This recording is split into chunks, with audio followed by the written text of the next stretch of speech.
Bismillahirrahmanirrahim. Alhamdulillahi rabbil alamin. Wassalatu wassalamu ala asyrafil anbiya'i wal mursalin Sayyidina Muhammadin wa ala alihi wa sahbihi ajma'in.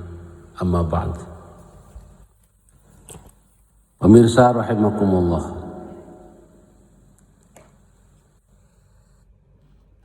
mari kita memulai saja pembacaan kitab Sahih Bukhari ini dengan bersama-sama membaca basmalah. Bismillahirrahmanirrahim.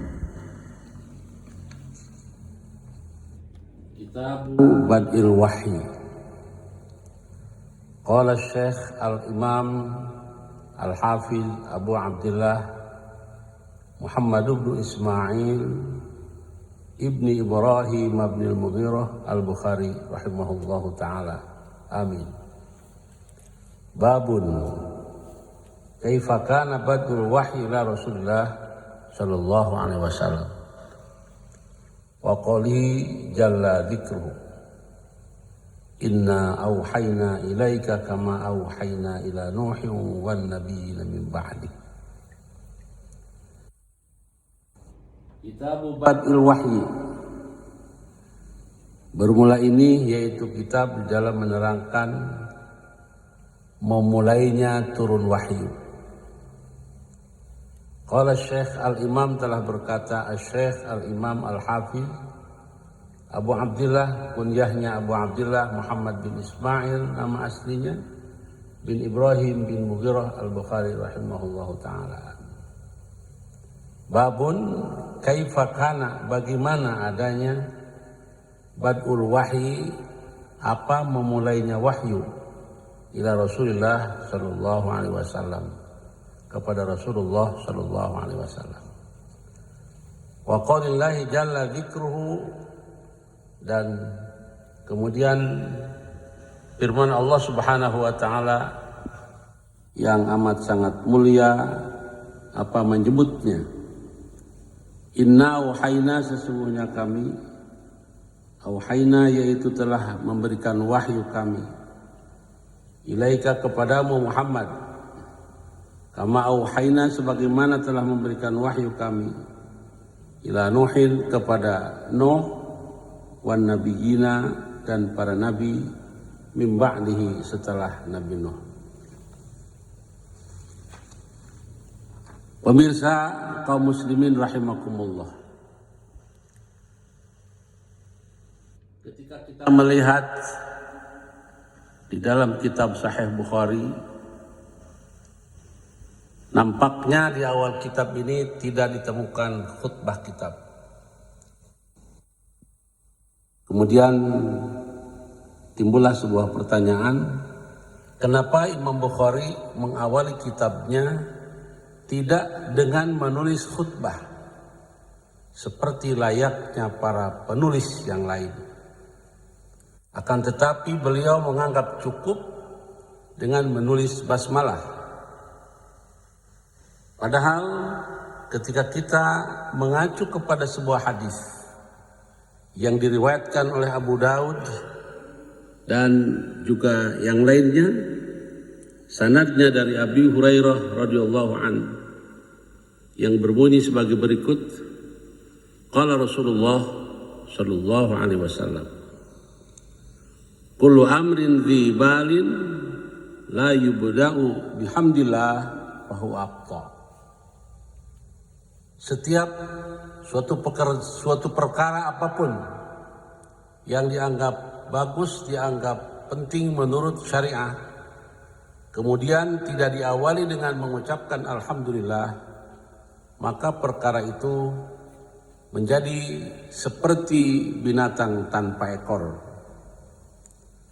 Kemudian hadis yang kedua, kullu khutbatin laisa fiha syahadah fahiya kal yadil jadma.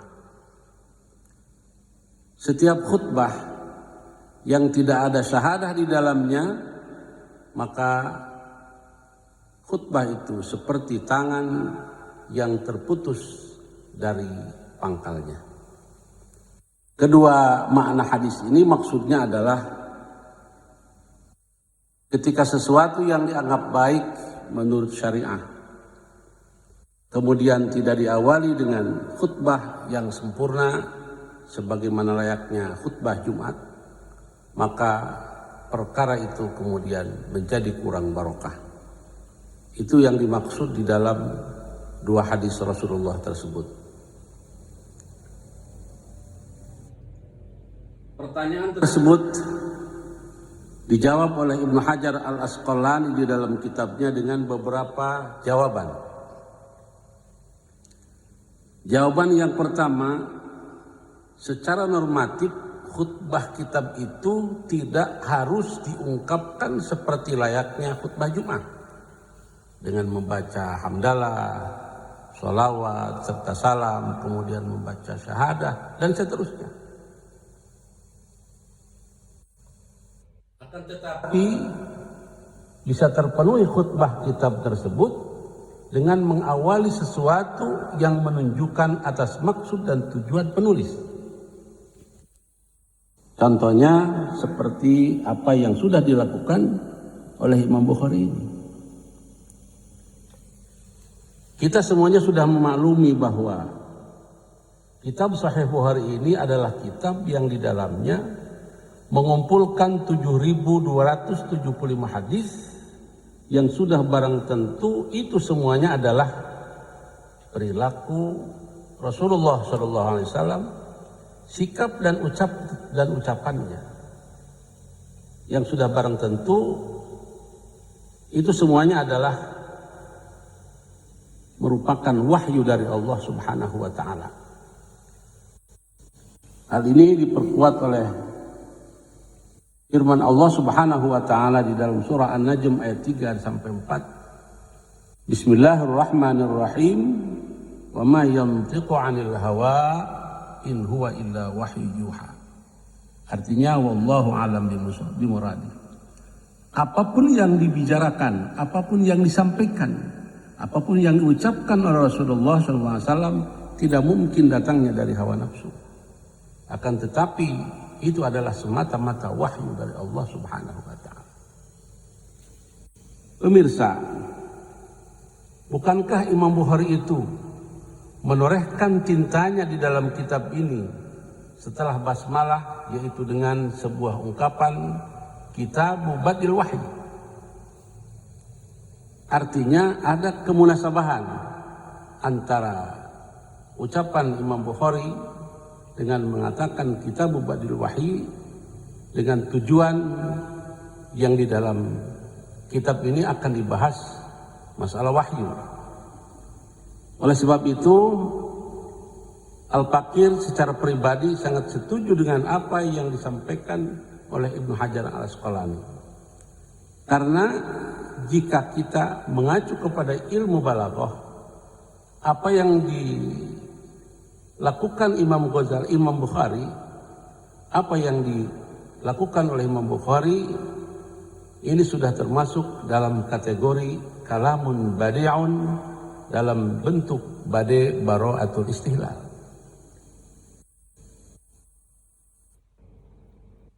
Walaupun Imam Bukhari tidak menyebut di dalam khutbah, akan tetapi kitab yang pertamanya sudah memunculkan gagasan-gagasan Imam Bukhari, memperlihatkan bahwa di dalam hadis ini akan dibahas tentang wahyu. Jadi unsur kemunasabahan sudah tampak di sana. Yang kedua, perlu diketahui bahwa setiap amal, setiap perbuatan, apapun bentuknya, termasuk menulis kitab, bisa dinyatakan sah atau sempurna, diterima atau tidak diterima oleh Allah Subhanahu wa taala sebagai ibadah, itu tergantung kepada niat. Kalau kita perhatikan secara seksama, di sini kita bisa melihat betapa cerdasnya Imam Bukhari dengan menorehkan hadis pertamanya, yaitu hadis yang berkaitan dengan niat. Pemirsa rahimakumullah. Yang ketiga, Imam Bukhari sengaja mengawali kitab hadisnya dengan basmalah, tidak dengan yang lain. Karena dengan basmalah sudah mencakup beberapa hal tersebut di atas. Kita juga bisa melihat ketika Allah Subhanahu wa taala menurunkan ayat Al-Qur'an yang pertama, Allah memerintahkan kepada Kanjeng Nabi Muhammad sallallahu alaihi wasallam dengan sebuah ayat, Iqra bismi rabbikal ladzi khalaq. Bacalah dengan membaca Bismillahirrahmanirrahim atau dengan menyebut nama Tuhanmu alladzi khalaq. Hal ini juga seperti pernah dilakukan oleh Rasulullah SAW. Bahkan Nabi sendiri pada saat beliau menulis surat kepada Raja Hercules, seperti yang diterangkan di dalam hadis Abu Sufyan tentang kisah Hercules, bahwa surat yang ditulis oleh Nabi Muhammad SAW tidak diawali dengan khutbah, akan tetapi cukup diawali dengan basmalah. Demikian pula halnya Nabi Muhammad SAW ketika membuat perjanjian Hudaybiyah kepada Suhail bin Amr tidak diawali dengan khutbah, cukup dengan menulis Bismillahirrahmanirrahim. Pemirsa kaum muslimin rahimakumullah. Selanjutnya berkaitan dengan ayat yang ditulis oleh Imam Bukhari di dalam menyampaikan alasan kenapa beliau mengawali khutbahnya, mengawali kitabnya dengan babun kaifa kana badul wahyi ila Rasulullah SAW, yaitu surah An-Nisa ayat 163. A'udzubillahi minasyaitonir rajim. Bismillahirrahmanirrahim. Inna auhayna ilaika kama auhayna ila Nuhin wan nabiyyina min ba'dih. Wa auhayna ila Ibrahim wa Ismail wa Ishaq wa Yaqub wal asbati wa Isa wa Ayyub wa Yunus wa Harun wa Sulaiman wa atayna Dawud zabura.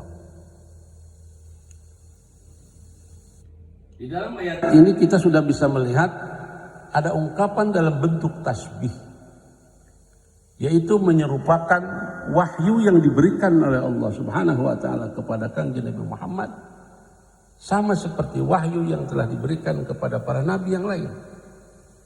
Artinya bahwa sifat wahyu yang diberikan oleh Allah kepada Kanjeng Nabi Muhammad SAW yaitu sama halnya seperti sifat wahyu yang diberikan oleh Allah Subhanahu wa taala kepada para nabi sebelumnya, dari mulai Nabi Nuh sampai kepada Nabi Isa alaihissalam. Apa wajhu syibhinya, unsur kesamaannya antara wahyu yang diberikan kepada Kanjeng Nabi Muhammad dan wahyu yang diberikan kepada nabi-nabi yang lain? Wa wajhu syibhi wa ibtida'ul wahyi fil manam. Wajah syibhnya atau unsur kesamaannya yaitu mengawali wahyu di dalam sebuah mimpi. Begitu seterusnya Allah Subhanahu wa taala memberikan wahyu pertama kepada para nabi. Demikian ini sebagaimana yang diterangkan oleh hadis yang diriwayatkan oleh Abu Nuaim di dalam kitab Dalail dengan sanad yang hasan dari Al-Qamah bin Qais. Dia berkata,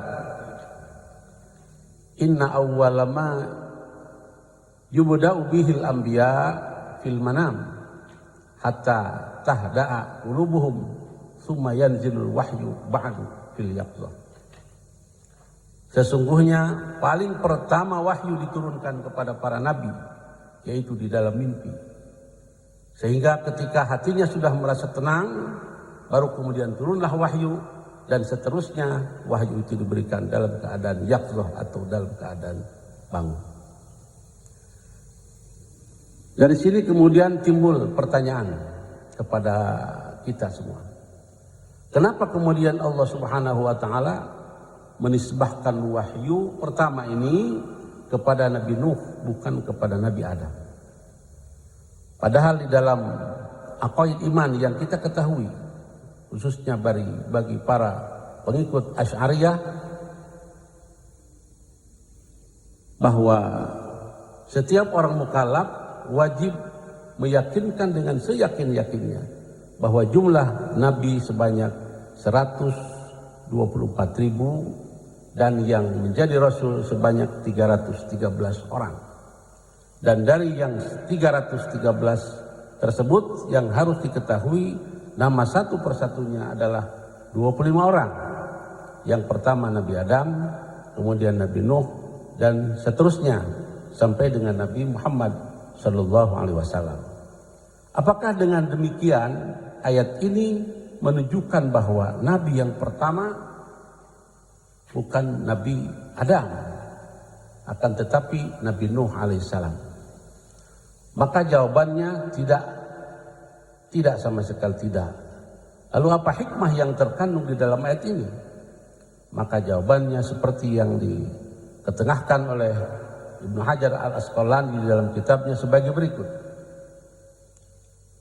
Qaddama dzikra Nuhin fiha li'annahu awwalu nabiyyin ursil aw awwalu nabiyyin uqiba qaumuhu fala yaruddu qauna Adam awwalal anbiya'i mutlaqan. Didahulukannya nama Nuh di dalam ayat ini karena Nuh adalah nabi yang pertama diutus oleh Allah Subhanahu wa taala, dan kemudian kaumnya yang nakal, yang tidak taat kepada Nabi Nuh akan disiksa. Karena itu maka keadaan Nabi Adam sebagai awal anbiya tidak bisa dibatalkan karena disebutnya nabi pertama di dalam ayat ini yaitu Nabi Nuh. Pemirsa rahimakumullah, itulah bagian daripada beberapa jawaban yang diketengahkan oleh Al-Faqir dengan referensinya dari kitab Fathul Bari karangan Ibnu Hajar al-Asqalani. Selanjutnya mari kita bahas bersama-sama pengertian wahyu.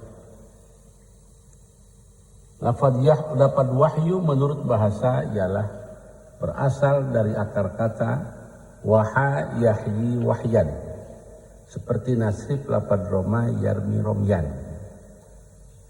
Kalau istilah santri, bentuk kalimat ini namanya binanakis ya, yang mempunyai makna memberitahu sesuatu di tempat yang sepi. Menurut Ibnu Hajar al-Asqalani, lafaz wahyu juga memiliki makna lain, seperti al-kitabah menulis, wal maktub ditulis, wal ba'ts diutus, wal ilhamu ilham, wal ima'u wal isyarah, wa taswid syai'an ba'da syai'in, suara sedikit demi sedikit. Yang terakhir bimakna al-amr atau bimakna perintah. Kalau kita perhatikan dalam ilmu balaghah, terkadang lafaz wahyu bisa masuk dalam kategori majaz mursal.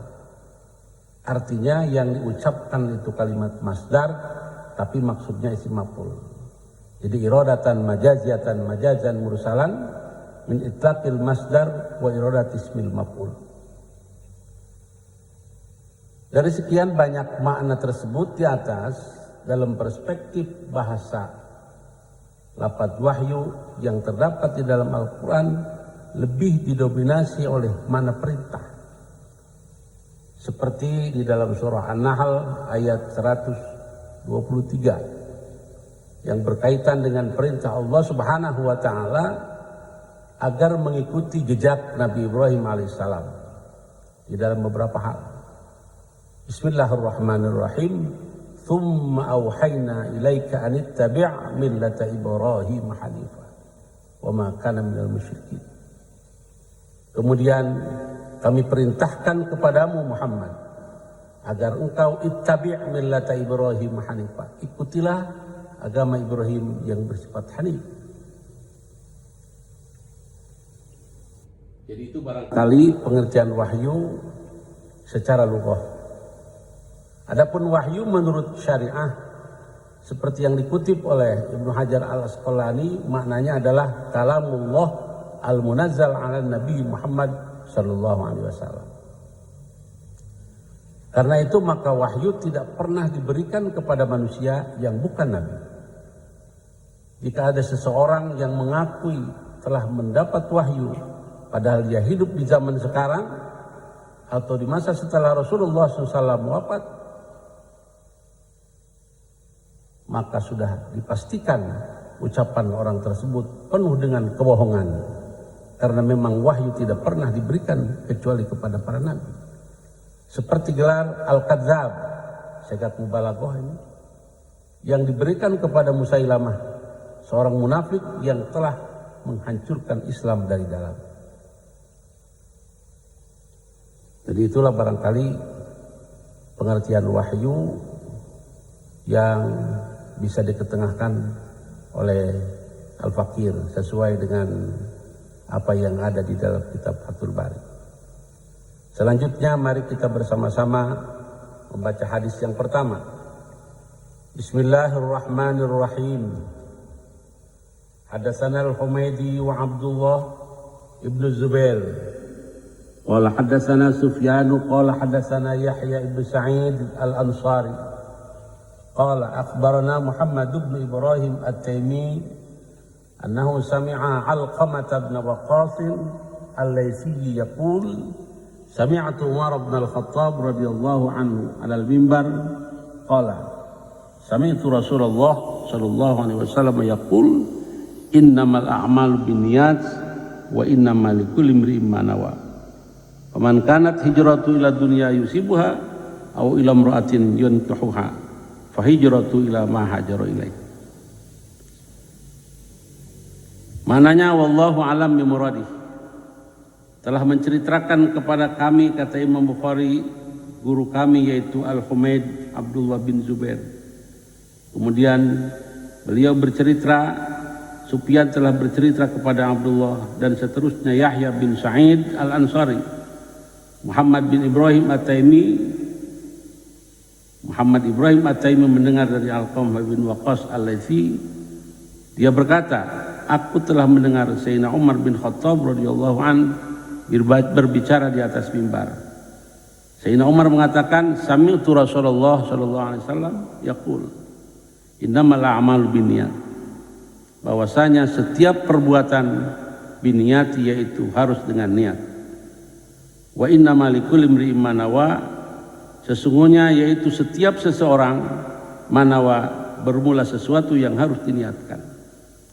Faman kanat hijratuhu, maka barang siapa yang ada apa hijrahnya, ila dunia, untuk dunia, yusibuha, maka akan memperoleh dia akan dunia, au ila imra'atin, atau untuk perempuan, yankihuha, maka akan menikahinya dia kepada perempuan itu.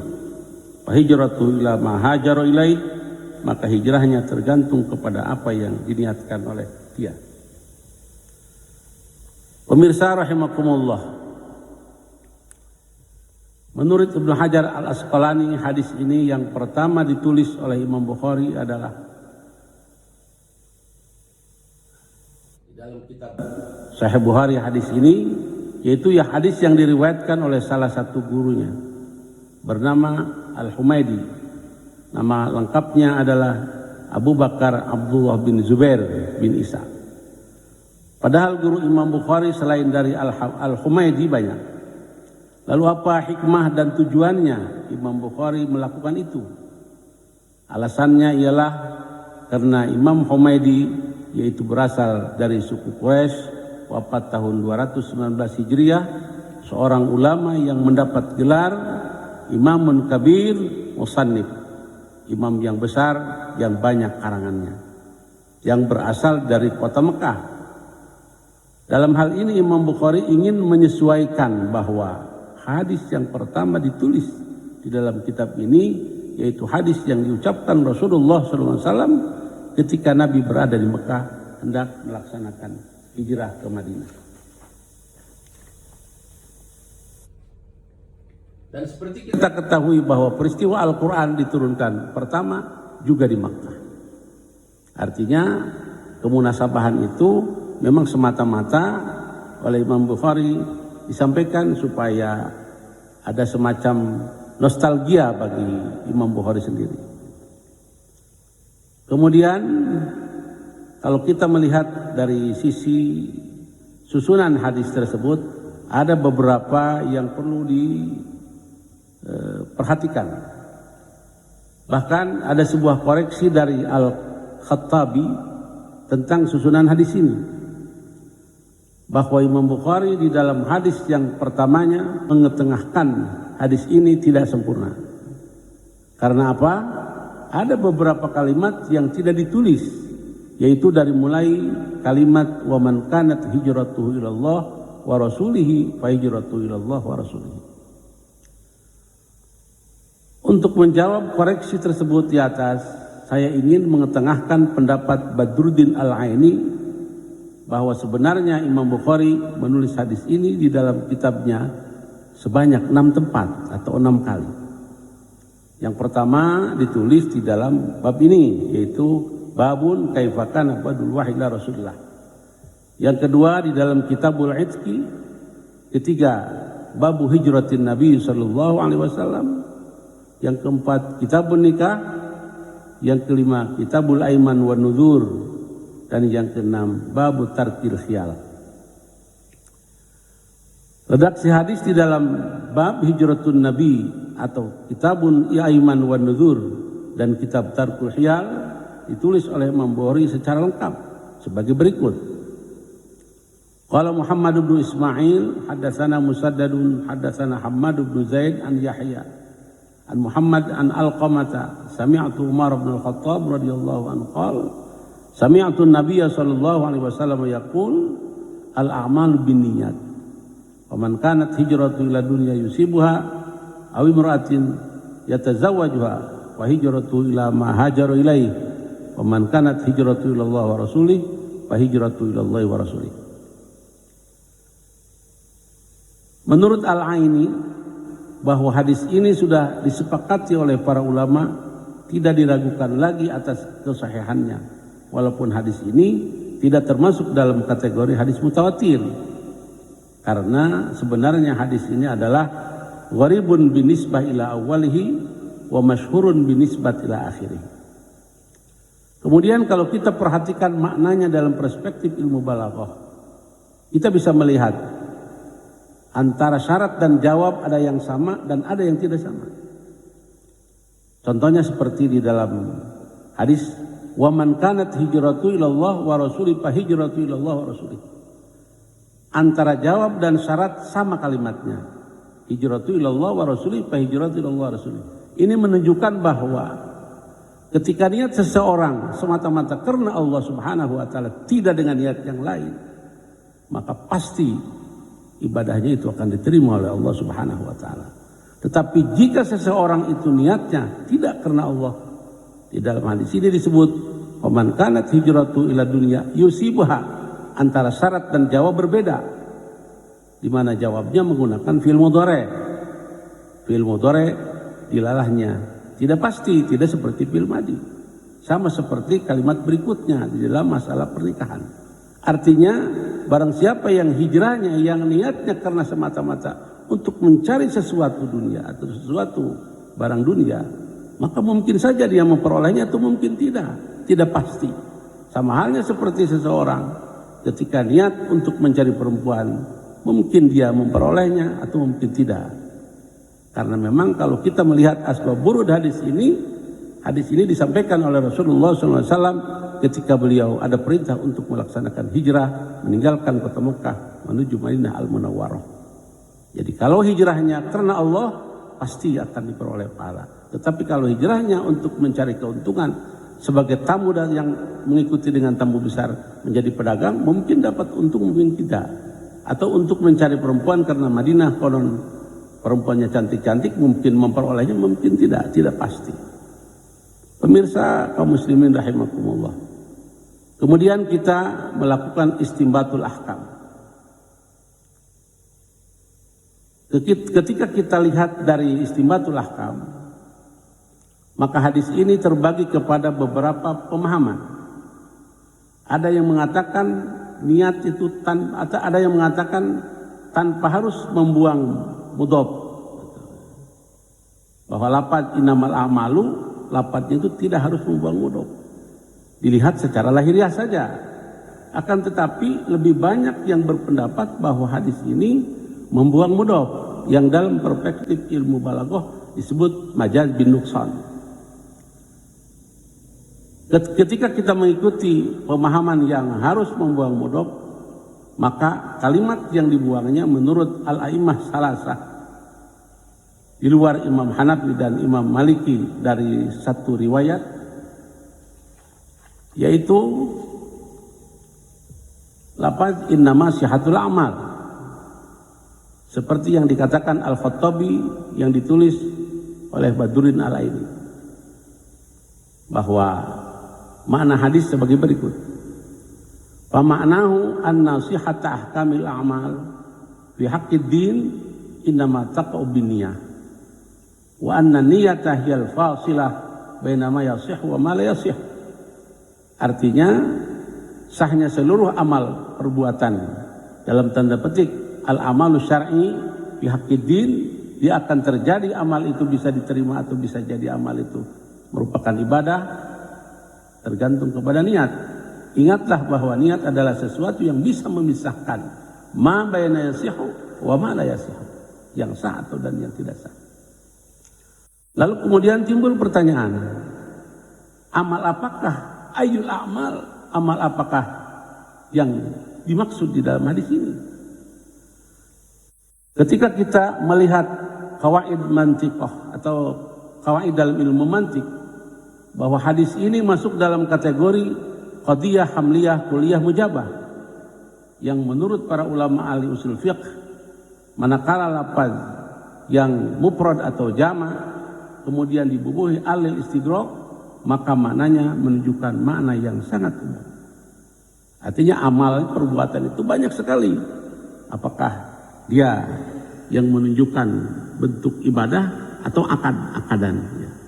Itu hampir seperti itu, karena memang perbuatan seseorang itu sangat banyak. Bahkan di dalam sebuah ungkapan hadis ada yang mengatakan kam min amalin yatasawwaru min a'mali. Jadi banyak sekali ada kalimat kam di situ. Kamnya kam khobariyah yang menerangkan begitu banyak. Itu menunjukkan bahwa pekerjaan ini sangat banyak. Namun demikian, menurut Al-Imam As-Sam'ani, salah satu pengikut dari Imam Syafi'i, yang dikutip oleh Al-Aini di dalam kitabnya, bahwa hadis ini masuk dalam kategori amun maksusun, karena sesungguhnya memenuhi kewajiban agama secara umum seperti adzan, seperti membaca Al-Quran, berzikir, menjadi gai dalam kebaikan, menghilangkan kotoran di jalan, dan lain-lain. Pekerjaan tersebut bisa dilaksanakan sebagaimana bentuk ibadah walaupun bila niyah, dan orang tersebut di atas berarti dia sudah memenuhi kewajiban sebagai seorang muslim yang baik. Pemirsa rahimakumullah, kalau berbicara tentang istibatul ahkam lebih dalam lagi mungkin terlalu panjang waktunya, karena waktu ini terbatas, maka barangkali kita simpulkan saja apa yang dimaksud dengan hadis di atas. Dari uraian tersebut di atas dapat disimpulkan bahwa pekerjaan yang dimaksud di dalam hadis tersebut adalah al-amalus syar'i, dan hukumnya terbagi dua. Ada yang mengatakan wajib niat dan ada yang mengatakan tidak wajib niat untuk melakukannya. Karena itu maka masalah niat di dalam ibadah bagian daripada wilayah ijtihadi. Pemirsa rahimakumullah, sekian, mudah-mudahan bermanfaat. Wabillahi taufiq wal hidayah. Wassalamualaikum warahmatullahi wabarakatuh.